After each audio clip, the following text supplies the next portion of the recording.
नमस्कार। प्रस्तुत है माधवराव सप्रे जी की एक कहानी, एक टोकरी भर मिट्टी। किसी श्रीमान जमींदार के महल के पास एक गरीब अनाथ विधवा की झोपड़ी थी। जमींदार साहब को अपने महल का अहाता उस झोपड़ी तक बढ़ाने की इच्छा हुई। विधवा से बहुतेरा कहा कि अपनी झोपड़ी हटा ले, पर वह तो कई जमाने से वहीं बसी थी। उसका प्रिय पति और इकलौता पुत्र भी उसी झोपड़ी में मर गया था। पतोहू भी एक 5 बरस की कन्याओं को छोड़कर चल बसी थी। अब यही उसकी पोती इस वृद्धा काल में एकमात्र आधार थी। जब उसे अपनी पूर्व स्थिति की याद आ जाती तो मारे दुख के फूट फूट कर रोने लगती थी। और जब से उसने अपने श्रीमान पड़ोसी की इच्छा का हाल सुना, तब से वह मृतप्राय हो गई थी। उस झोपड़ी में उसका मन लग गया था कि बिना मरे वहां से वह निकलना नहीं चाहती थी। श्रीमान के सब प्रयत्न निष्फल हुए, तब वे अपनी जमींदारी चाल चलने लगे। बाल की खाल निकालने वाले वकीलों की थैली गरम कर उन्होंने अदालत से झोपड़ी पर अपना कब्जा कर लिया और विधवा को वहां से निकाल दिया। बेचारी अनाथ तो थी ही, पास पड़ोस में कहीं जाकर रहने लगी।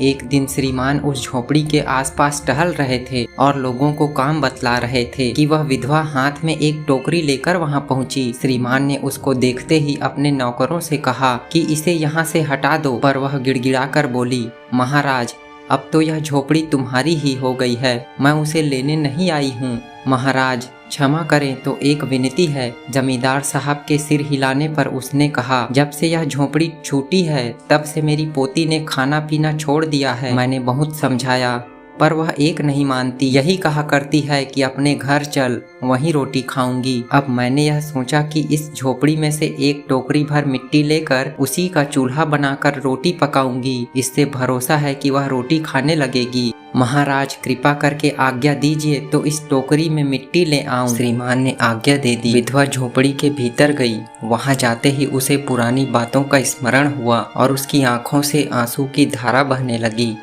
अपने आंतरिक दुख को किसी तरह संभाल कर उसने अपनी टोकरी मिट्टी से भर ली और हाथ से उठाकर बाहर ले आई।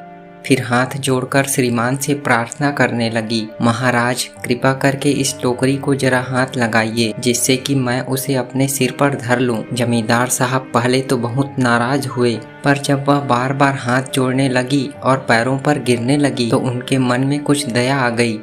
किसी नौकर से न कहकर आप ही स्वयं टोकरी उठाने आगे बढ़े। ज्यों ही टोकरी को हाथ लगाकर ऊपर उठाने लगे, त्यों ही देखा कि यह काम उनकी शक्ति के बाहर है। फिर तो उन्होंने अपनी सब ताकत लगाकर टोकरी को उठाना चाहा, पर जिस स्थान पर टोकरी रखी थी वहां से वह एक हाथ भी ऊंची न हुई। वह लज्जित होकर कहने लगे, नहीं, यह टोकरी हमसे न उठाई जाएगी। यह सुनकर विधवा ने कहा, महाराज नाराज न हो, आपसे एक टोकरी भर मिट्टी नहीं उठाई जाती और इस झोपड़ी में तो हजारों टोकरियां मिट्टी पड़ी हैं। उसका भार आप जन्म भर कैसे उठा सकेंगे?